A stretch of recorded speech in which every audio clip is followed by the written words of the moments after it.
నల్గొండ జిల్లాలో మాజీ మంత్రి జగదీష్ రెడ్డి వేల కోట్ల విలువ చేసే భూములు కొల్లగొట్టారని ఆరోపించారు ఎమ్మెల్యే వేముల వీరేశం. అందుకు సంబంధించిన ఆధారాలు తన దగ్గర ఉన్నాయన్నారు. దమ్ముంటే చర్చకు రావాలని సవాల్ విసిరారు వీరేశం. అంతేకాదు బినామీల పేరిట అనేక అరాచకాలు సృష్టించారన్నారు. దీనికి సంబంధించి ప్రభుత్వ నివేదికలు కూడా సిద్ధంగా ఉన్నాయన్నారు. బీఆర్ఎస్ ప్రభుత్వం అధికారంలో ఉన్నప్పుడు ప్రజలకు ఏం చేశారో చెప్పాలన్నారు ఎమ్మెల్యే.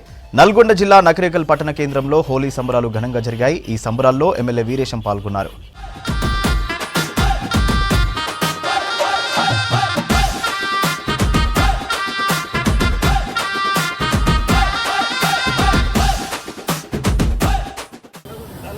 గడిచిన 3 నెలలు పూర్తి అయిపోయి 4వ నెల నడుస్తున్నటువంటి క్రమంలో ఎట్లా ఉంది ఈ రాష్ట్రం మనం చూస్తూ ఉన్నాం.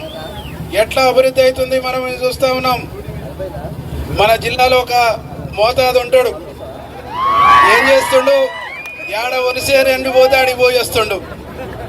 ఈ 3 నెలలనే కాంగ్రెస్ వానలు కురిపియకపోయిందట, నీళ్లు తేలేకపోయిందట. మరి 9 సంవత్సరాలు గాడిద పనులు తోమినరా, ప్రాజెక్టులు మేమే కట్టినాం. భారతదేశంలోనే ఆదర్శం, భారతదేశంలోనే తెలంగాణ పండించినటువంటి పంట ఈ దేశంలో ఏ రాష్ట్రం పండించలేదని చెప్పేసి పదే పదే చెప్తుండు.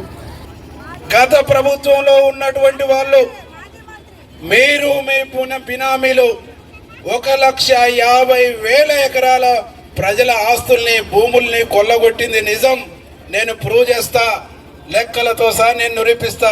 ఛాలెంజ్కి సిద్ధమైతే, ఛాలెంజ్కి మీరు సిద్ధమైతే మీరు వస్తారా, మీ పైన నాయకులు వస్తారా? లెక్కలతో సహా, సర్వే నెంబర్లతో సహా ఏ జిల్లా, ఏ ఊరు, ఎక్కడ ఆ భూములను గుంజుకుంటే ఒక కుటుంబానికి ఎకరం ఇచ్చిన 1,50,000 కుటుంబాలకి ఈ రాష్ట్రంలో భూమి వంచేటువంటి ఒక అవకాశం ఉంది. నేను త్వరలో ముఖ్యమంత్రి గారికి కూడా లెటర్ ఇచ్చి వీళ్ళ భూముల్ని మొత్తం జప్తు చేసుకున్న ప్రజలు నీకు నిరాజనలు పడతారని చెప్పేసి కూడా చెప్తానని చెప్పేసి ఈ సందర్భంగా